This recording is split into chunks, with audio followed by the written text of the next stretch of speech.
Hello students, how are you today? Are you happy? I hope so. I hope so. All students are happy and healthy. Students, welcome to Reading Learning. आज की class में vocab का part करेंगे और vocab के part में हम start कर रहे हैं इडियम एंड फ्रेजेस से। किससे स्टार्ट करेंगे आज? इडियम एंड फ्रेजेस से। तो जरा देख लीजिए इडियम और फ्रेजेस को किस तरह से एग्जाम्स में पूछा जाएगा और आपको पहले क्या करना है, इसको लर्न करना है। फर्स्ट टारगेट क्या होना चाहिए हमारा, इसको हमें लर्न करना है। तो देखिए ध्यान से किस तरह से इसको लर्न करना है और कैसे आप समझोगे डिटेल में।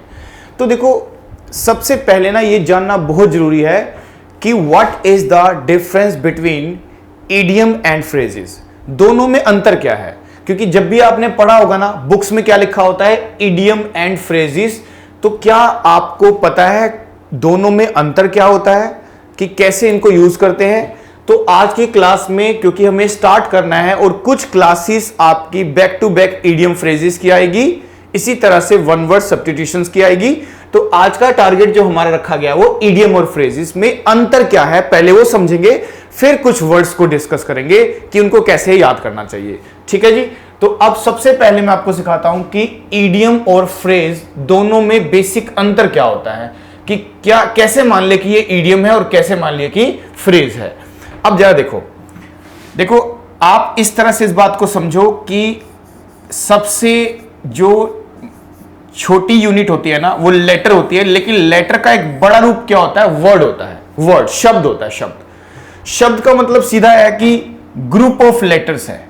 उसका मतलब सिर्फ क्या है, अ ग्रुप ऑफ लेटर्स से है। ग्रुप ऑफ लेटर्स दैट या विच हैज कंप्लीट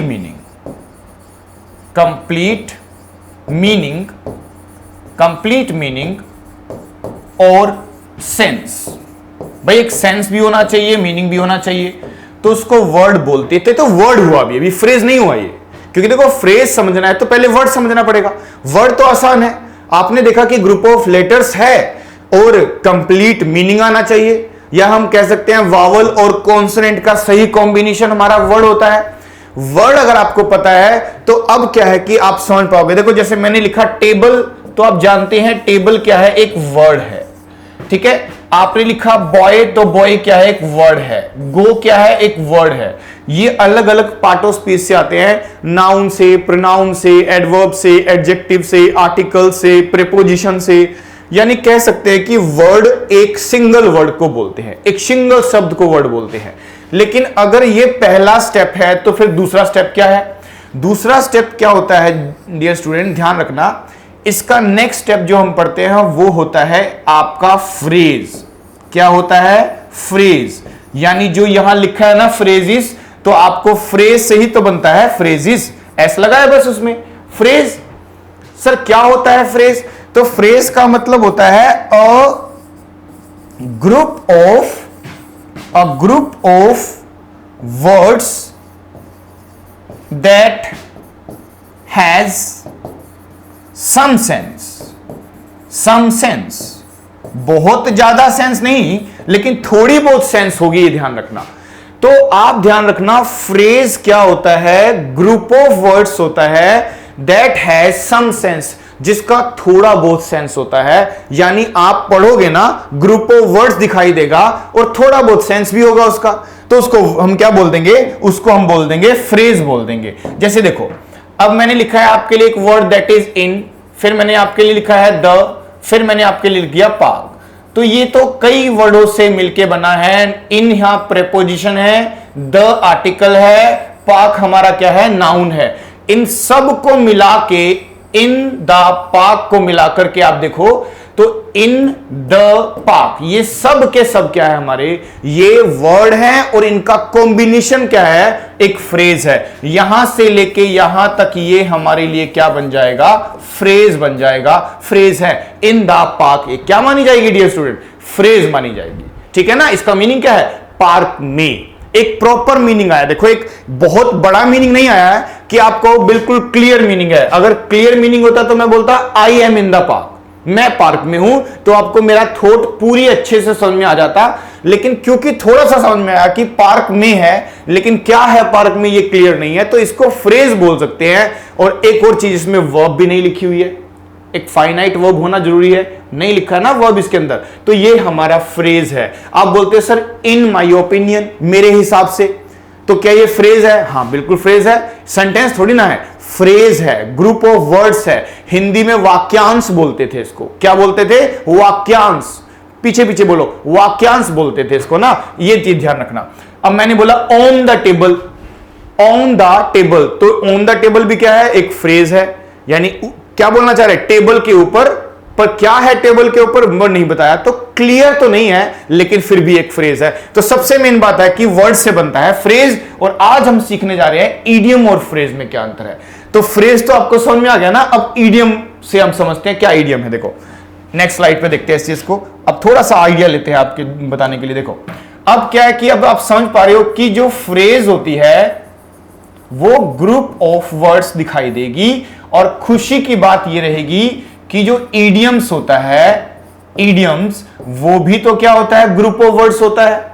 भाई एक चीज देखना, दोनों में अंतर बता रहा हूं मैं आपको, बड़े ध्यान से समझ लेना, क्योंकि अगर आपको अंतर महसूस समझ में आ गया ना, तो एग्जाम्स में जो आपका क्वेश्चन आता है एक, और उसके नीचे 4 ऑप्शन दिए होते हैं, तो 2 ऑप्शन तो खुद ही आप रिमूव कर दोगे, हटा दोगे, क्योंकि पता है आपको कि ईडियम क्या होता है। ठीक है ना, ईडियम क्या होता है अगर आपको पता है, उसका मीनिंग पता है। अगर आपको लर्न नहीं है मान लो ईडियम, लेकिन आपको ईडियम का मतलब पता है, ईडियम बोलते किसे है, तो कम से कम 2 ऑप्शन आप रिमूव कर सकते हो, 2 में टकराव होगा, और 2 के लिए आप याद करोगे ईडियम को, और कभी कभी तुक्का भी मार सकते हो इसमें, आप 50% तो काम करेगा उसमें। ठीक है, कितना अच्छा होगा कि 2 ही ऑप्शन मिले हमें। अगर 4 होते हैं तो थोड़ा डिफिकल्ट है, 2 ही ऑप्शन है तो हमारे लिए आसान हो जाता है। अब क्या अंतर है देखो जरा, फ्रेज जो होती है ना, फ्रेज हमेशा ध्यान रखना, ये अ ग्रुप ऑफ वर्ड्स होती है। ये क्या होती है? अ ग्रुप ऑफ वर्ड्स, एक से ज्यादा वर्ड्स दिखाई देंगे आपको। ठीक है जी, ये हमारा क्या है? ये हमारा बन गया, आपके लिए ध्यान रखना, फ्रेज बन गया। फिर उसके बाद ध्यान दे दूसरी बात क्या है कि ईडियम्स क्या है। फिर तो ईडियम्स में भी यही चीज है, ईडियम्स भी क्या होता है? A group of words. भाई ग्रुप ऑफ वर्ड्स तो ये भी है, दोनों में सिमिलरिटी क्या है कि दोनों ही हमारे ग्रुप ऑफ वर्ड्स हैं। ये तो सिमिलरिटी बता दी मैंने आपको, दोनों क्या है? ग्रुप ऑफ वर्ड्स है, ये इसकी सिमिलरिटी है। फिर उसके बाद ध्यान रखना दूसरी चीज क्या है अलग, ग्रुप ऑफ वर्ड्स ये भी है, ग्रुप ऑफ वर्ड्स वो भी है। और आप देखना कि जो फ्रेज होता है ना, it has a literal meaning. सबसे इंपॉर्टेंट बात यह है कि it has a literal meaning. इसका एक लिटरल मीनिंग होता है। बच्चे कह रहे सर लिटरल मीनिंग का मतलब शाब्दिक अर्थ, शब्दों का अर्थ, यानी अगर मैंने क्या किया, अगर मैंने यूज किया ग्रुप ऑफ वर्ड्स और उस ग्रुप ऑफ वर्ड्स में वही मीनिंग आ रहा है जो वर्ड लिखा हुआ है, तो वो क्या बन जाएगा? उसका लिटरल मीनिंग, और आप उसको क्या बोलोगे? फ्रेज। जबकि इससे अपोजिट क्या है कि जो इडियम्स होता है, इट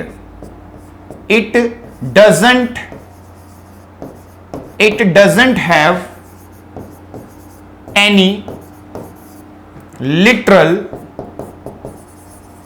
मीनिंग। भाई इसका कोई लिटरल मीनिंग होता ही नहीं है, इसका कोई लिटरल मीनिंग नहीं होता, शाब्दिक अर्थ नहीं होगा इसका। इसमें देखो ग्रुप ऑफ वर्ड्स तो दोनों में है, क्योंकि फ्रेज ही हमारे लिए ईडियम बनती है। ये ध्यान रखना कि अगर हम सीखते हैं वर्ड है, फ्रेज है, क्लोज है, सेंटेंस है, तो ये हमारी यूनिट है। फ्रेज ही आगे जाके क्या बनती है? ईडियम्स। यानी फ्रेज के 2 रूप बन सकते हैं, या तो वो फ्रेज ही रहेगा वो, या ईडियम बन जाएगा। पर अंतर कैसे है? अगर मैं फ्रेज तब मानूंगा जब जो वर्ड लिखे हुए हैं उसका वही मीनिंग आ रहा है बोलते समय, लिटरल मीनिंग, तो आप उसको क्या बोलोगे? फ्रेज। और अगर वो मीनिंग नहीं आ रहा है जो लिखा हुआ है, तो वो क्या बन जाएगा आपके लिए? ईडियम बन जाएगा। इस चीज को ध्यान रखना, इसमें शब्दों का अर्थ मिलेगा और इसमें शब्दों का अर्थ नहीं मिलेगा। यही दोनों में बेसिक अंतर है जो आपको समझना चाहिए। अब देखो, अगर आपका ईडियम लिखा हुआ है एग्जाम में, तो आप देखोगे कोई एक इडियम लिखा हुआ है, उसके 4 ऑप्शन लिखे हुए हैं, तो 2 में लिटरल मीनिंग होगा, ध्यान रखना, मतलब वही मीनिंग आ जाएगा जो लिखा हुआ है, तो वो नहीं हो सकता उसका आंसर, ध्यान रखना। मैं आपको एग्जांपल देता हूं, आप एग्जांपल से समझ पाओगे, क्योंकि जो मैंने लिखा है ना ये कि शाब्दिक अर्थ यहां होगा और वहां नहीं होगा, ये चीज आप एग्जांपल से समझ पाओगे, ध्यान देना। देखो मैं 2 एग्जांपल लेता हूं, एक लेता हूं cats and dogs are fighting, एक एग्जाम्पल मैंने ये लिया कि cats and dogs are fighting, और दूसरा एग्जाम्पल मैं ले रहा हूं कि it is raining cats and dogs. अब देखो, अब मैं इनमें से, आपने ना मोस्ट कॉमनली यूज, ये एक इडियम का नाम होता है कैट्स एंड डॉग्स। अगर आपने पढ़े हैं कभी इडियम तो आपको पता होगा कि कैट्स एंड डॉग्स एक इडियम का नाम है, बिल्कुल है जी, बुक्स में लिखा भी है। अब दोनों में फर्क देख लो आप, यहां पे मैं क्या बोलना चाह रहा हूं, cats and dogs are fighting, cats and dogs लड़ रहे हैं, तो यहां कैट का मतलब कैट है और डॉग का मतलब डॉग है, यानी देखो लड़ रहे हैं, पर कौन लड़ रहा है बताओ जरा, cats and dogs. Group of words is called phrase and idioms, दोनों होते हैं, पर कैसे मान लो ये इडियम है कि फ्रेज है। आप देखो यहां कैट का मतलब कैट है और डॉग का मतलब डॉग है, यानी लिटरल मीनिंग आ रहा है, शाब्दिक अर्थ आ रहा है, कैट का मतलब कैट है, डॉग का मतलब डॉग है, तो बताओ ये फ्रेज है कि इडियम है। अब बच्चे कह रहे सर अब हम समझ चुके हैं कि अगर ऐसी कंडीशन आई तो हम उसको क्या मानेंगे, फ्रेज। कभी कभी एग्जाम में सिर्फ क्या लिखा होता है, फ्रेज भी पूछी जाती है आपसे, उसका लिटरल मीनिंग समझना पड़ता है हमें। अब देखो अगर वो इडियम है तो क्या होगा उसमें, को उसकी क्वालिटी क्या है, देखो इट इज रेनिंग, बारिश हो रही है, कैट्स एंड डॉग। अब बारिश हो रही है बिल्ली और कुत्तों की तरह, ऐसा तो नहीं होगा इसका मीनिंग, बड़ा बेकार लगेगा ऐसा मीनिंग, तो ऐसा बन ही नहीं सकता है, ठीक है। तो हम बोलना चाह रहे हैं बारिश हो रही है, पर तेज बारिश हो रही है, मूसलाधार बारिश हो रही है, यानी रेनिंग कैसी हो रही है, हैवीली, यानी भारी वर्षा हो रही है। तो भारी वर्षा की रिस्पेक्ट में, हैवीली की रिस्पेक्ट में हम क्या लिख सकते हैं, कैट्स एंड डॉग्स। या तो हम लिखेंगे इट इज रेनिंग हैवीली, भारी वर्षा हो रही है, मूसलाधार वर्षा हो रही है, या आप हैवीली नहीं लिखना चाहते हो, अगर आपको इडियम्स आते हैं तो आप लिख सकते हो it is raining cats and dogs, ऐसा भी तो लिख सकते हैं, ठीक है। अब देखो इस कैट का मतलब कैट नहीं था, डॉग का मतलब डॉग नहीं था, दोनों का लिटरल मीनिंग नहीं आया, कुछ और मीनिंग आया, ठीक है। शब्द कुछ और है, मीनिंग जब कुछ और हो तो उसको क्या बोलते हैं, इडियम बोलते हैं। तो it is raining heavily meaning बन रहा है, तो कैट्स एंड डॉग्स हमारा यहां पे क्या माना जाएगा,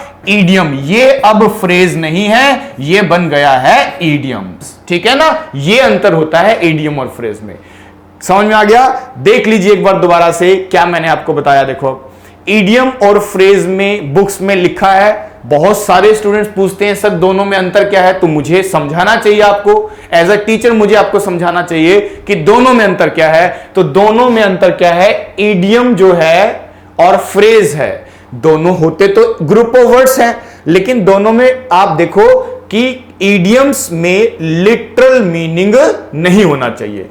ग्रुप ऑफ वर्ड्स कॉमन बात है दोनों के लिए, लेकिन जो अलग अलग है वो क्या है, इसमें लिटरल मीनिंग शाब्दिक अर्थ है और उसमें शाब्दिक अर्थ नहीं होता। इस तरह से मैंने आपको फिर एग्जांपल दिया, ठीक है ना। तो ये अंतर है बेसिक सा इडियम और फ्रेज में। आई होप आपको समझ में आ गया होगा। चलो अब हम प्रैक्टिस करते हैं और कुछ इडियम्स के नाम और उनके मीनिंग के साथ उसको याद करने की कोशिश करते हैं कि कैसी अप्रोच होनी चाहिए याद करते समय, ठीक है जी। चलो देखो, तो पहला इडियम लिखा हुआ है, देखो यहां पे बाय हुक और क्रुक, बाय हुक और क्रुक। देखो बाय हुक और क्रुक कब बोलते हैं, जब हम किसी काम को किसी भी लेवल पे कर लेते हैं, चाहे अच्छे तरीके से करें चाहे बुरे तरीके से करें, किसी भी कीमत पर करें। अगर हम ऐसा बोलते हैं तो हम एक इडियम यूज कर सकते हैं बाय हुक और क्रुक, यानी इसका जो मीनिंग बनता है अप्रोप्रिएट वो क्या बनता है, बाय एनी मीन्स, किसी भी तरह से, बाय एनी वे, किसी भी तरह से, अच्छे तरीके से, बुरे तरीके से, लाभ से, हानि से, किसी भी कॉस्ट पर, यानी बाय एनी मींस, किसी भी तरह से काम को करना, यानी आपको आपका एग्जाम क्रैक करना है। और कैसे क्रैक करना है? बाय हुक और क्रुक, किसी भी लेवल पे, चाहे पढ़ के करो, चाहे रात से पूरी रात पढ़ो, जैसे मर्जी करो, आपको आपका एग्जाम क्रैक करना है बाय हुक और क्रुक। तो इसका मीनिंग क्या होता है? बाय एनी मींस और वे। ठीक है जी, नेक्स्ट देखते हैं। नेक्स्ट देखो लिखा है to read between the lines. To read between the lines. अब देखो इसका ना अर्थ समझने की कोशिश करनी चाहिए, सीधा रट्टा नहीं मारना। अगर सीधा आपने रट्टा मारा तो आप भूल जाओगे। समझ के याद करो कि उसका कॉन्टेक्स्ट क्या है, राइटर किस तरह से बोलना चाह रहा है। सिंबॉलिकल लैंग्वेज में बोलता है, हमसे थोड़ा संकेत मिलते हैं, इशारे मिलते हैं, इशारों में देखो। अब रीड लिखा है बिटवीन द लाइंस, तो बहुत सारी लाइंस लिखी है, मान लो बहुत सारी लाइंस लिखी है। तो जनरली हम भी क्या करते हैं, बुक्स को पढ़ते हैं, बुक्स को ध्यान से पढ़ते हैं, अलग अलग लाइंस लिखी होती है, और कभी कभी पढ़ने की कोशिश कर रहे हैं, ध्यान से पढ़ रहे हैं, किसी के चेहरे को देखा, उसके चेहरे की लाइंस को पढ़ने की कोशिश कर रहे हैं। तो अब क्या होता है, उस समय हम ना कुछ डीप मीनिंग जानना चाह रहे होते हैं, उसका छिपा हुआ मीनिंग जानना चाह रहे होते हैं। किसी बुक में से छिपा हुआ मीनिंग समझ रहे हो आप उसकी लाइंस में से, या किसी के फेस को देख के उसके इमोशन को समझ रहे हो, उसकी फीलिंग को, कि वो दुखी क्यों है, अगर खुश है तो खुश क्यों है। तो इसका मतलब क्या होता है, to read between the lines का मतलब to understand the hidden meaning और फीलिंग। या तो कोई छिपा हुआ मीनिंग समझने की कोशिश करते हो आप लोग, या फिर उसकी कोई पर्सन है तो उसकी छिपी हुई फीलिंग्स को समझने की कोशिश करते हो कि अच्छी है कि बुरी है। उसको क्या बोल दिया जाता है, to read between the lines, to understand the hidden meaning और फीलिंग्स। ठीक है ना, छिपा हुआ मीनिंग जानने की कोशिश करना, इसका मीनिंग बनता है हिंदी में। क्लियर हो गया? चलिए आगे देखिए। आगे लिखा क्या है देखो, एन ओल्ड फ्लेम। पुराना, ओल्ड का मतलब, फ्लेम का मतलब क्या होता है जी, जनरली तो आग को बोलते हैं फ्लेम। अच्छा, आग कब लगती है, जब आप लोग लवरशिप में पड़ जाते हो। आपने देखा होगा प्यार की आग बोलते भी हैं, तो इसका रिलेशन कहीं ना कहीं किससे बनेगा, लव से बनेगा, लव। लेकिन कौन से वाला अलग लिखा देखा, ओल्ड। तो इसका मीनिंग याद करने के लिए ऐसा कर सकते हो आप, याद करने के लिए, एक फ्लेम मतलब लव की आग। ठीक है, तो एक तरह से ओल्ड रिलेशनशिप, क्योंकि देखो थोड़ा क्रिएटिव बनाना पड़ता है वर्ड्स को अगर आप याद करना चाहते हो। कोई फर्क नहीं पड़ता, देखो हमारा मोटिव सिर्फ याद करना है, तो थोड़ी थोड़ी इमेजिनेशन बना के, थोड़ा इंटरेस्टिंग बना के अगर वर्ड्स को याद किया जाए तो अच्छा लगता है। देखो ऐसे ही ना, कभी कभी क्लासेस में मैं टारगेट दे देता हूं 200 वर्ड्स का। 200 वर्ड्स मैंने क्लास में दे दिए, और मैं ऐसे ही इंटरेस्टिंग तरीके से उनको याद करा देता हूं, और बच्चों को याद हो जाते हैं। सबसे मेन बात, फिर वो भूलते भी नहीं है। थोड़े थोड़े लिंक बनाने जरूरी है वर्ड के अंदर। अगर आप सीधे याद करोगे ना तो भूल जाओगे बहुत जल्दी। अगर आप चाहते हो कि याद रहे माइंड में, तो उसके लिए क्या करना पड़ता है, थोड़े क्रिएटिव लिंक्स बनाने पड़ते हैं, थोड़ी इंटरेस्टिंग स्टोरी बनानी सकती है। देखो कोई फर्क नहीं पड़ता वो अच्छी लग रही है कि बुरी, हमें थोड़ा इंटरेस्टिंग बनाना है उसको। हमारा मोटिव सिर्फ वर्डों को याद करना है और इससे ज्यादा कुछ नहीं है। तो जैसे देखो ना, अब फ्लेम लिखा मिल गया, तो इसका फनी वे बना सकते हैं हम ना, कि फ्लेम का मतलब आग, और आग तो प्यार में ही लगती है, प्यार में, तो मीनिंग प्यार से बन गया इसका। और ओल्ड का मतलब तो मिल ही गया, पुराना। ठीक है, तो इसका मीनिंग भी क्या है, old relationship, a former lover, कोई पुराना लवर है। अ फॉर्मर बिलव्ड भी हो सकती है, प्रेमिका भी हो सकती है। ठीक है, तो ओल्ड रिलेशनशिप है किसी के साथ, और फॉर्मर लवर है, बिलव्ड है, ये सब क्या होते हैं, एन ओल्ड फ्लेम होते हैं। और फ्लेम से याद रखना, आग, आग का मतलब प्यार की आग, तो इससे याद रहेगा आपको वो वर्ड। ठीक है जी, आगे देखो। अब नेक्स्ट लिखा है cut both ways. Cut both ways, ways मतलब आपने कुछ काम किया, वे दो तरीकों से काम किया, और आपने देखा कि एक काम में क्या हुआ, आपको एक काम में नुकसान हो गया और एक काम में क्या हो गया, आपका फायदा हो गया। यानी एक ही टाइम पर क्या हुआ, एक ही टाइम पर आप दो रास्तों को चूज कर रहे थे, दो तरीकों को यूज कर रहे थे, एक में आपको लॉस हो गया, एक में प्रॉफिट। तो एक ही टाइम पे लॉस भी हुआ, एक ही टाइम पे प्रॉफिट भी हुआ। इसका मतलब हुआ to have both good and bad effect at the same time. अच्छा और बुरा प्रभाव एक ही समय पर आ गया। अच्छा का मतलब क्या हुआ, प्रॉफिट हो गया, बुरे का मतलब क्या हुआ, लॉस हो गया, एक ही टाइम पर। उसको क्या बोल दिया जाता है इडियम में, कट बोथ वेज, बोथ का मतलब दो और वेज का मतलब तरीके, तो दो तरीकों से काम किया, अच्छा और बुरा दोनों में, यानी एक में अच्छा रिजल्ट एक में बुरा रिजल्ट, इस तरह से इसको याद कर सकते हैं। तो आंसर क्या है, टू हैव, क्या होना, टू हैव बोथ गुड, यानी क्या प्राप्त करना, अच्छा और बुरा रिजल्ट प्राप्त करना एक ही समय पर, गेन लॉस एक ही समय पर प्राप्त करना क्या होता है, कट बोथ वेज। ठीक है जी, आगे देखो, a piece of cake, a piece of cake, piece of cake एक बड़ा कॉमन इडियम होता है। अब देखो मैं कहता हूं चलो ये केक पड़ा है, खा के दिखाना, बच्चे कह रहे सर खा लेंगे हम तो, अरे लेकिन बहुत डिफिकल्ट टास्क है भाई, बहुत बड़ा केक है, कैसे खाओगे। अब मैंने क्या किया, चलो एक खा के दिखाओ, अ पीस ऑफ केक खा के दिखाओ।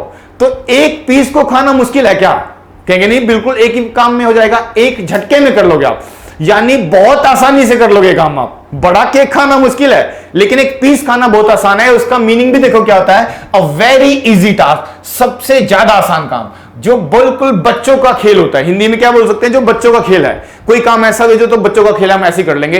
तो कहने का मतलब क्या है, हम बोलना चाहते हैं a piece of cake, it is very very easy task. तो अ वेरी इजी टास्क की रिस्पेक्ट में हम क्या एक इडियम ले सकते हो, अ पीस ऑफ केक। ठीक है जी, इस तरह से चलना है आपको। नेक्स्ट देखते हैं, फुल ऑफ बीन्स। अरे बीन्स तो जानते हैं आप लोग, फुल का मतलब चलो फुल है, और बीन्स का मतलब क्या है, सेम फलियां होती है। अरे कितना प्रोटीन होता है, कितना विटामिन होता है उसके अंदर। अब मान लो कोई डेली खाएगा तो एनर्जी बढ़ जाएगी इसकी, तो इसका मतलब ही एनर्जी से रिलेटेड है। देखो जब कोई पर्सन बहुत एनर्जेटिक फील करता है, बहुत एक्टिव रहता है, फुल ऑफ एनर्जी होता है, तो उसको क्या बोल देते हैं, full of beans. Full of beans से याद रखना, बीन्स खाने से क्या मिलती है, एनर्जी, एनर्जी से याद आ जाएगा full of energy. I am full of beans today, I am full of beans today, इसका मतलब पूरी एनर्जी में हूं, पूरे एक्टिवनेस से हूं, ये चीज याद रखनी है। तो वर्ड से याद कर लेना, बीन्स से मिलता है हमें एनर्जी, इस तरह से चलना पड़ेगा आपको। मीनिंग इसका है फुल ऑफ एनर्जी। ठीक है जी, आगे देखो, best of both world's, best of both world's. Best का मतलब समझते हो ना, सबसे अच्छा हो गया, बोथ का मतलब दो हो गया, और वर्ल्ड्स का मतलब हो गया संसार, दो संसार। ठीक है ना, दो संसार। दो संसार का मतलब क्या है कि हमारे दो हाथ हैं, दो हाथ दिए हैं भगवान ने हमें, इस संसार में दो हाथ मिले हमें। ठीक है, हम बोलते हैं ना कि इस पर्सन के तो दोनों हाथ घी में हैं, हिंदी में बोलते थे, या दोनों हाथ में लड्डू है भाई। जब हम देखते हैं कि कोई इंसान बहुत कंफर्ट जोन में चला जाता है, उसको बहुत ज्यादा सक्सेस मिल जाती है हर लेवल पे, तो हम बोलते नहीं है कि उसके दोनों हाथ में लड्डू है, यानी वो पूरा खुश है, उसको हर तरह से क्या मिल रहा है, एक तरह से सक्सेस मिल रही है, हर तरह से सक्सेस मिल रही है, दोनों हाथ में लड्डू है। और कभी कभी बोल देते हैं दोनों हाथ इसके घी में है, ऐसे बोल देते हैं। तो इसका मतलब क्या है, इसका मतलब है उसके लिए एन आइडियल सिचुएशन है, यानी उसके लिए सबसे बेस्ट सिचुएशन, अपने जिंदगी के सबसे बेस्ट दिनों में है, वो पूरी तरह से संपन्न है वो। ठीक है, ऑल द एडवांटेजेस, उसको सारे लाभ मिल रहे हैं, सारे लाभ, बेस्ट कंडीशन में है अपनी। तो तब बोलते हैं कि दोनों हाथ में लड्डू है, दोनों हाथ में घी है, दोनों हाथ घी से रंगे हुए हैं, इस तरह से बोल दिया जाता है हिंदी में। और इसको बोल दिया जाता है best of both worlds. Worlds मतलब दो हाथ, याद करना कि बेस्ट में है दोनों हाथ का मतलब दो हाथ उसके लड्डू से भरे हुए हैं, यानी पूरी बेस्ट सिचुएशन में, आइडियल सिचुएशन में है वो। तो इसका मीनिंग ये है। फिर आता है देखो, a fish out of water. अब मान लो कोई फिश है, आप समझते हैं कि फिश तो वाटर में ही रहेगी, वाटर में रहती है, चलो ठीक है, लेकिन कभी कभी क्या होता है कि कुछ लोग फिश को क्या करते हैं, वाटर से बाहर निकालते हैं, लेकिन जैसे ही वाटर से बाहर निकलेगी तड़पने लगेगी वो, उसको बिल्कुल भी कंफर्ट फील नहीं होगा, अनकंफर्टेबल फील करेगी वो। ठीक है ना, उसके लिए बहुत ही एक तरह से बुरी कंडीशन हो जाएगी, ट्रबल कंडीशन में आ जाएगी वो, अनकंफर्टेबल हो जाएगा उसके लिए। तो अगर आप कहीं जा रहे, देखो आप में से बहुत सारे स्टूडेंट्स मान लो विलेज में रहते थे, अब विलेज से अचानक से दिल्ली में मुखर्जी नगर में आ गए आप।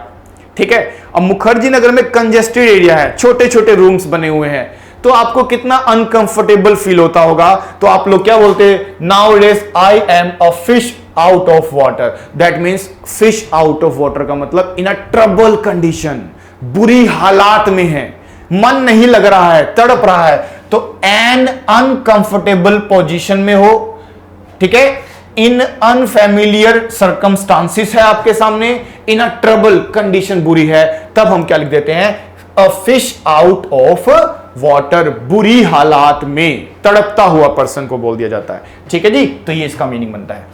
आगे देखिए, तो बीच बीच में ना ये जो इडियम पढ़ रहे हैं तो कुछ क्वेश्चन आते रहेंगे आपके सामने, कभी कभी जैसे कॉमन एरर का क्वेश्चन आ गया बीच में, एक कभी ब्लैंक्स का आ गया, ताकि थोड़ा सा टच में रहो, पुरानी चीजें याद रहेगी आपको। जैसे एक क्वेश्चन डाल दिया मैंने, a large sign near the entrance warns the visitor to beware dash bears आ गया। तो हमने ना बीवेयर के लिए एक प्रेपोजिशन आपको याद कराया था, क्या होता है, ऑफ। तो याद रखना बीवेयर के साथ हम प्रेपोजिशन क्या याद करते हैं, ऑफ। ऑफ प्रेपोजिशन होता है। तो बीच में एक एक क्वेश्चन आएगा, कभी कभी हमेशा ऐसा रहेगा, आपको ध्यान रखना। कभी यानी प्रैक्टिस बीच बीच में ना, मैं कभी इडियम्स का, कभी फ्रेज का, कभी वन वर्ड सब्स्टिट्यूशन का, बीच बीच में एक दो क्वेश्चन आते रहेंगे, उसको आप हमेशा अटेम्प्ट करना। इससे पता चलता रहेगा पूरे एग्जाम का पैटर्न क्या है। ठीक है जी, कैसे कैसे क्वेश्चन आते हैं। चलो जी, नेक्स्ट वर्ड मिला है देखो हमें, break the ice. Break the ice.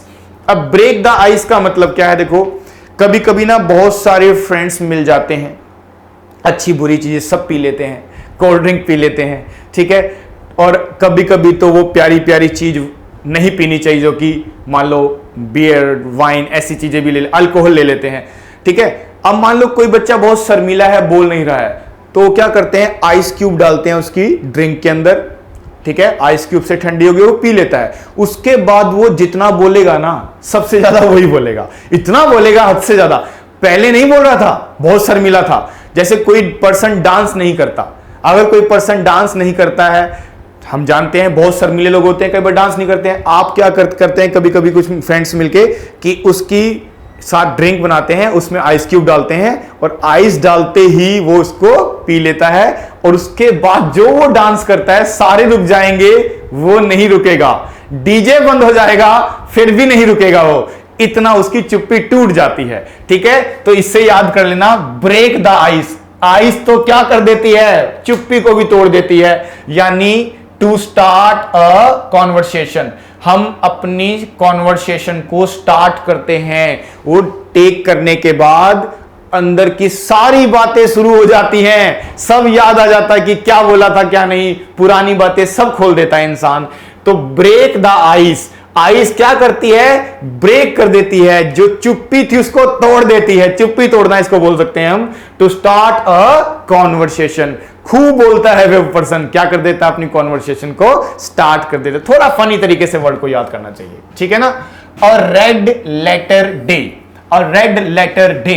अब देखो रेड लेटर डे क्या है, रेड लेटर डे हम लेटर लिखते हैं किसी को, ठीक है ना, तो लेटर वो जनरली लिखते हैं, लेकिन कभी कभी ना रेड पेन से लेटर लिखते हैं, रेड पेन से थोड़ा अट्रैक्टिव बना देते हैं, अलग अलग कलर यूज कर लेते हैं। ऐसा कब होता है, ऐसा हम तब करते हैं जब हम लेटर किसी स्पेशल डे पर लिखते हैं, खास दिन पर लिखते हैं, क्योंकि वो हमारे लिए बहुत इंपॉर्टेंट डे होता है। तो अ रेड लेटर डे, किसी एक दिन पे आपने एक पर्सन को, वो लड़का लड़की दोनों हो सकते हैं, रेड लेटर यानी रेड पेन से लेटर लिखा एक दिन।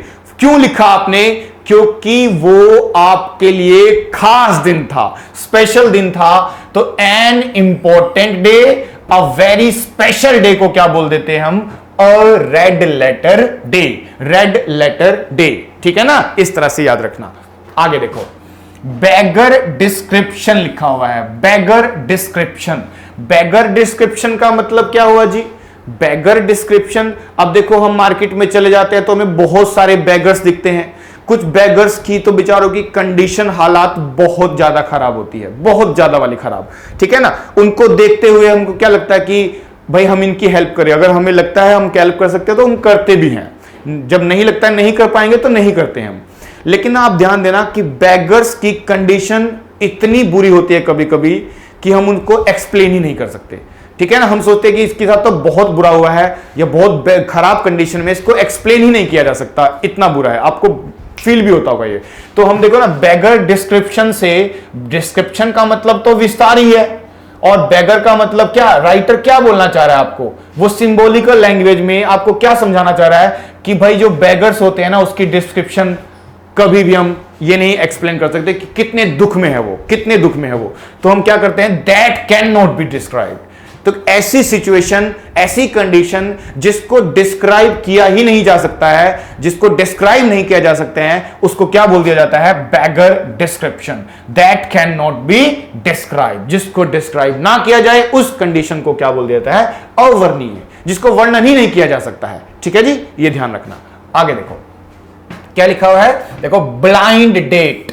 भाई डेट पे तो सब चले जाते हैं, डेट पे तो जाते ही हैं सारे के सारे, और एक होती है ब्लाइंड डेट। ब्लाइंड डेट का मतलब क्या, अंधी डेट। ब्लाइंड का मतलब तो अंधा होता है। भाई अंधा का मतलब यहां पे ये राइटर बोलना चाह रहा है कि ब्लाइंड का मतलब ना तो लड़के ने लड़की को देखा है, लड़के ने लड़की को नहीं देखा है, लड़की ने लड़के को नहीं देखा है, अननोन है बिल्कुल दोनों, और फिर भी वो फर्स्ट मीटिंग कर रहे हैं, फर्स्ट मीटिंग कर रहे हैं, बिना देखे फर्स्ट मीटिंग कर रहे हैं। सोचो, ठीक है, तो ऐसी मीटिंग को ही तो क्या बोलेंगे, ब्लाइंड डेट बोलेंगे, क्योंकि डेट से सब समझते हो कि डेट पे जाते हैं लोग। लेकिन ऐसा लड़का है, ऐसी लड़के जिन्होंने एक दूसरे को देखा ही नहीं है और फिर वो मीटिंग पे जा रहे हैं, तो क्या हो जाती है उनकी ब्लाइंड डेट, यानी a meeting between the two persons, दो पर्संस की meeting who have not met before, जो पहले मिले ही नहीं है, पहले देखा ही नहीं है एक दूसरे को, उनकी मीटिंग को क्या बोल दिया जाता है, ब्लाइंड डेट मीटिंग। क्या बोल दिया जाता है, ब्लाइंड डेट। ओके डियर, इस तरह से इसको याद करना। आगे देखिए, आगे क्या लिखा, देखो ब्लू बुक। ब्लू बुक का मतलब क्या, ब्लू बुक। अब देखो आप ब्लू बुक को, मतलब बुक है, कोई रिपोर्ट है और वो ब्लू हो गई है बहुत, ठीक है। ऐसा क्या होता है, आपने देखा होगा कि सरकारी रिपोर्ट्स, ऐसे में क्या होता है, सरकारी रिपोर्ट बहुत सारी, बहुत लंबे समय तक फाइलें चलती रहती हैं, उनकी रिपोर्ट बहुत लंबी चलती है, फाइलें इकट्ठी होती हैं। जब किसी सरकारी ऑफिस में जाओगे ना तो बहुत सारी फाइल्स मिलेगी आपको, ठीक है, अलग अलग कलर में दिखाई देगी आपको। तो एक तरह से ब्लू बुक से राइटर बोलना चाह रहा है कि एक तरह से गवर्नमेंट की रिपोर्ट है, कोई गवर्नमेंट की रिपोर्ट को क्या बोल दिया जाता है, ब्लू बुक। क्या बोल दिया जाता है, ब्लू बुक। ये ध्यान रखेंगे आप। आगे देखिए, अब to burn a hole in the pocket, in the pocket, to burn a hole in the pocket, कि आपकी पॉकेट है उसमें होल हो गया है, मान लो। पॉकेट में होल का मतलब राइटर क्या बोलना चाह रहा है, समझ रहे हो, कि पॉकेट में होल कब होता है, जब आपके पैसे निकल रहे हैं। भाई आप अपनी इनकम से ज्यादा खर्चे कर रहे हो, पॉकेट में होल हो गया है, एक साइड पॉकेट में पैसा है, होल है, तो वहां से निकलता चला जा रहा है पैसा, ठीक है। तो ध्यान रखना, टू बर्न, जला रहे हो पैसों को आप, ठीक है, पॉकेट में होल हुआ है, बर्न कर रहे हो पैसों को, तो इससे पता चलता है पैसे आप खर्च कर रहे हो। तो मीनिंग क्या है इसका, इसका मीनिंग है to spend money quickly. Burn का मतलब जला रहे हो, भाई आप खर्च नहीं कर रहे, एक तरह से जला ही रहे हो, मतलब बहुत ज्यादा तेजी से कर रहे हो। तो इसका मतलब क्या हुआ, to spend money quickly, quickly, पैसों को क्विकली खर्च करना। To burn a hole in the pocket, to burn a hole in the pocket का मतलब क्या हुआ, पैसों को खर्च करना। और कैसे खर्च करना, जल्दी खर्च करना, ठीक है ना, इस तरह से ध्यान रखना। चलिए एक क्वेश्चन और देखिए, क्या लिखा है, to add fuel to fire. भाई फायर है लगी हुई है कहीं पे, उसमें कोई और जाके फ्यूल डाल दे तो वो तो और ज्यादा भड़क जाएगी फिर। अब आग कभी कभी क्या लगती है, हम मान लो कोई घर में फ्रेंड्स में बैठे हुए हैं, हमने कुछ गलत कर दिया, पेरेंट्स तक बात पहुंच गई। अब पेरेंट्स तो हमें बहुत गुस्सा होते हैं, बहुत ज्यादा गुस्सा होते हैं। अब कोई दूसरा फ्रेंड आएगा, आकर के आपके बारे में एक दो बातें और बोल देगा, तो इससे क्या हुआ, पेरेंट्स और भड़क जाएंगे। तो यानी वो मैटर जो है और ज्यादा बुरा हो गया, पहले डांट मिल रही थी और ज्यादा डांट मिल गई। तो आप ध्यान रखना, to add fuel to fire का मतलब एक तरह से आग में घी डालने वाली बात हो गई। इसका मतलब होता है to make a matter worse, यानी एक मैटर को और ज्यादा बुरा कर देना, वर्स कर देना, बुरी कंडीशन में कर देना, यानी किसी मैटर को और ज्यादा बुरा कर देना, आग में घी डाल देना। हिंदी में क्या बोलते थे, आग में घी डाल रहे हो आप, तो दैट मींस आप और मैटर को क्या करते चले जा रहे हो, और ज्यादा खराब करते चले जा रहे हो। तो to add fuel to fire, ये इसका क्या है, इडियम है। ठीक है जी, आगे देखते हैं। N arm chair job, arm chair job याद आ रहा है, एन आर्म चेयर जॉब, ये बिल्कुल याद आ रहा होगा। आर्म चेयर का मतलब यार कैसे याद करोगे, देखो आर्म चेयर जॉब, हमें पता है जॉब तो है, पर आर्म चेयर का मतलब आराम वाली जॉब। आर्म का मतलब आराम वाली जॉब। बताओ कैसी होती है आराम वाली जॉब? आराम वाली जॉब वो होती है जिसमें अच्छी सैलरी मिलती है, हाई सैलरी मिलती है, हाई कंफर्ट मिलता है, और काम ठीक ठाक होता है, कम होता है। हाई सैलरी, काम कम, कंफर्टेबल जोन में होते हैं जब। तो इसका मतलब क्या हुआ? आराम चेयर जॉब कौन सी होती है? याद करने के लिए ऐसे कर सकते हो ना, एन आर्म चेयर को क्या बोल दो? आराम चेयर जॉब। तो आराम चेयर जॉब कब होती है? जब अ गुड इनकम जॉब मिलती है विद हाई कंफर्ट से। हाई कंफर्ट है और गुड इनकम, सैलरी अच्छी है, उस जॉब को क्या बोल देते हैं? उस जॉब को बोलते हैं N arm chair job. Arm chair job का आराम वाली जॉब याद कर लो, इससे याद रहेगा आपको बिल्कुल। ठीक है जी, आगे देखते हैं। एट अ लॉस, क्या लिखा है जी? At a loss. अब एट अ लॉस अगर लिखा है तो आप सोचो जरा कि कभी कभी हमें नुकसान हो जाता है, कभी कभी हमें नुकसान होता है। तो नुकसान के समय में ना एक सबसे बड़ी प्रॉब्लम क्या होती है कि हम स्ट्रेस में चले जाते हैं, है ना। कभी किसी को नुकसान हो जाए, लॉस हो जाए, तो हम कहां चले जाते हैं? स्ट्रेस में चले जाते हैं। और स्ट्रेस में हमेशा ध्यान रखना, कोई भी पर्सन सही डिसीजन नहीं ले सकता, कभी भी वो सही डिसीजन नहीं ले सकता। मतलब जो वो डिसीजन लेगा वो गलत ही होगा हमेशा। ध्यान रखना कि स्ट्रेस एक ऐसी चीज है जो इंसान को अंदर से बर्न करती है। ठीक है, अंदर से बर्न करती है। एसिड कह सकते हैं बाहर से जला सकता है इंसान को, लेकिन जो स्ट्रेस है वो अंदर से ही जला देता है, जो कि लॉन्ग टर्म के लिए ठीक नहीं होता। ठीक है ना। तो आप ध्यान रखना, मीनिंग क्या है? लॉस, एट अ लॉस, कोई लॉस में है, और लॉस में कभी भी आप सही डिसीजन नहीं ले सकते हो, यह ध्यान रखना। तो इसका मीनिंग है to be unable to decide, कि कोई चीज आप डिसाइड ही नहीं कर पा रहे हो कि क्या हो पा रहा है। Don't know what to do, कुछ नहीं पता, क्योंकि स्ट्रेस में हो तो कैसे पता चलेगा आपको? ठीक है ना। तो इसका मीनिंग क्या है? To be unable to decide, कि कोई चीज डिसाइड ही नहीं कर पा रहे हो कि हमें क्या करना चाहिए, क्या नहीं करना चाहिए, क्या हमारे लिए अच्छा है, क्या हमारे लिए बुरा है। तो आपका मेंटल लेवल वीक हो जाता है जब लॉस में होते हो। तो आप कह सकते हो unable to decide, don't know what to do, पता नहीं क्या करना है, पता नहीं क्या करना है। इस बात को हम ध्यान रखेंगे। ठीक है जी, लॉस की बात करते हैं। आगे देखो, एक और क्वेश्चन आया, देखो फिर से निकल के। मैंने बोला बीच बीच में क्वेश्चन आते रहेंगे आपके सामने। He is suffering dash flu. क्या सफरिंग के साथ फिक्स वर्ड याद है आपको? हाँ बिल्कुल याद होगा, बच्चों को याद करवाया भी था आपको। सफरिंग क्या होता है? From, suffering from, suffering from. बीमारी का नाम आ जाए तो suffering from, he is suffering from flu होगा। ठीक है जी, आगे देखो, नेक्स्ट वर्ड देखो। नेक्स्ट वर्ड में क्या है? At a pinch. देखो अब राइटर क्या बोलना चाह रहा है? At a pinch. कभी कभी ना आप ध्यान देना, दो बच्चे क्लास में बैठे हैं और टीचर क्लास ले रहा है, तो कभी कभी क्या होता है? कभी कभी ना आप लोग बात कर रहे हो, दो बच्चे, और टीचर क्लास में आ गए, तो आप अपने फ्रेंड को पिंच करते होगे, अरे चुप हो जा, टीचर आ गए हैं। मना समझ रहे हो कि हम पिंच कब करते हैं? पिंच हम तब करते हैं जब हमारे से कोई गलत काम हो रहा है और सामने कोई पर्सन आ गया और हम दूसरे वाले पर्सन को शांत करना चाह रहे हैं, पिंच करके उसको शांत करते हैं। तो देखो ना कि कब करते हो? जब हमें लगता है कि हम मुसीबत में फंसने वाले हैं, in a trouble, in a bad situation, है ना। ऐसा ना हो कि तुम बैड सिचुएशन में फंस जाओ। क्या है? पिंच। पिंच का मतलब at a pinch. At a pinch का मतलब जब कभी कोई खराब कंडीशन में फंसने वाला है तो उसको पिंच कर दिया जाता है। तो इन अ ट्रबल, मुसीबत में, इन अ बैड सिचुएशन। अगर वो पिंच नहीं करोगे तो टीचर उसको बुलाएगा, आजा चलो, ठीक है, क्लास से बाहर जा।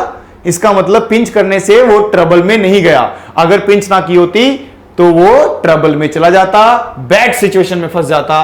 तो in a trouble, in a bad situation से कौन बचाता है? पिंच। जब आप अपने फ्रेंड्स को पिंच करते हो, ठीक है ना। तो आज देखो ना कितने वर्ड्स पढ़ लिए हमने। आज आपने देखो लगभग 20 पहले आपने मीनिंग जाना, और मीनिंग के बाद एक फटाफट से रिवाइज करते हैं। तो बाय हुक और क्रुक का मतलब समझ पाए आप किसी भी तरह से? To read between the lines का मतलब याद आ रहा होगा, ठीक है। किसी का छिपा हुआ मीनिंग समझना चाहते हो तब। ओल्ड फ्लेम, फ्लेम से क्या याद आया? आग। आग कब लगती है? प्यार में, और इस ओल्ड का मतलब पुराना प्यार, ठीक है। कट बोथ वेज, कट का मतलब क्या हुआ, काटना, बोथ वेज, दोनों तरह से, लाभ भी आया हानि भी आया, तो इसका मतलब बैड और गुड इफेक्ट एक साथ आया।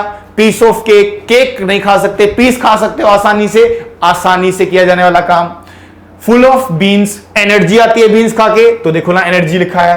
बेस्ट ऑफ बोथ वर्ल्ड्स, देखो दोनों, यानी दोनों हाथ आग में है, सॉरी घी में है, लड्डू है दोनों हाथ में, यानी इतना अच्छा सिचुएशन है, उसके लिए आइडियल सिचुएशन है। ठीक है, फिश आउट ऑफ सोम, जैसे फिश तड़पती है तो इंसान भी तड़पता है कभी कभी जब उसको अनकंफर्टेबल जोन में रहना पड़ता है। ठीक है, फिर आता है एक वर्ड और उसके बाद ब्रेक द आइस डाल के तो हाँ, किसी को पैग भी दिया जाता है ना, तो वो उसके बाद खूब बोलता है, स्टार्ट कर देता है कॉन्वर्सेशन। रेड लेटर डे कब होता है जी, जो हमारा सबसे स्पेशल डे होता है। बेगर का डिस्क्रिप्शन नहीं डिस्क्राइब किया जा सकता, can not be described. Blind date होती है जो पहली मीटिंग होती है अननोन पर्सन के बीच में। ब्लू बुक तरह सरकारी रिपोर्ट होती है एक। ठीक है, और burn a hole in a pocket में होल होगा तो बहुत पैसा खर्च होता है, और बर्न का मतलब जला रहे हो, जल्दी जल्दी खत्म कर रहे हो पैसों को। टू एड फ्यूल, यानी कि आग में घी डाल रहे हो आप लोग। और आर्म चेयर जॉब का मतलब आराम की जॉब कैसी होती है, जिसमें इनकम होती है, प्रॉफिट मिलता है। फिर आता है जी एट अ लॉस, लॉस में कब चले जाते हो मेरे प्यारे बच्चों आप, है लॉस में कभी भी डिसाइड नहीं कर पाओगे क्या अच्छा है और क्या बुरा है। ठीक है जी, और पिंच कब लगती है जी, जब आप कंडीशन बुरी में होते हो। ठीक है, इन अ ट्रबल। ठीक है, समझ में आया आज की क्लास में। तो ये इडियम है, देखो मीनिंग भी समझाया मैंने आपको। इसी तरह से ना बैक टू बैक कुछ क्लासेस करेंगे और आप अपने लेवल पे भी तैयार करो। देखो मैं थोड़ा अप्रोच दे रहा हूं आपको कुछ क्लासेस में कि कैसे याद करना चाहिए। ठीक है, इडियम इंपॉर्टेंट पार्ट है।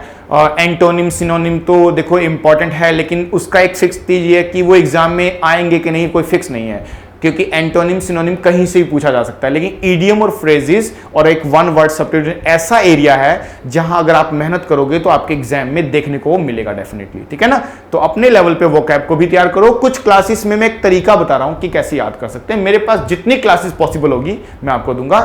देखो एग्जाम के हर एक लेवल को हम टच करेंगे और उससे एक अप्रोच मिलेगी कैसे उसको करना चाहिए। तो ध्यान से वीडियोस को देखा करो, नोट्स बना लिया करो। ठीक है, तो ये थे, और ये रिवाइज करना है। नेक्स्ट क्लास में पूछूंगा बीच में आपसे कि इन वर्ड का मीनिंग क्या है, आपसे पूछा जाएगा, ध्यान रखना। ठीक है, नेक्स्ट क्लास जब स्टार्ट करोगे ना तो मैं आपसे पूछूंगा, इसीलिए इसको रिवाइज कर लेना। तो आज इतना करते हैं। Thank you for watching this video. अगर अच्छी लगी है तो स्टूडेंट्स के बीच में शेयर करना। ठीक है, चैनल को सब्सक्राइब आपने कर ही रखा है। ठीक है, ओके, लाइक कर दिया करो थोड़ा बहुत, कभी कभी कमेंट भी कर दिया करो, और फिर मिलते हैं नेक्स्ट वीडियो में। Till then good bye.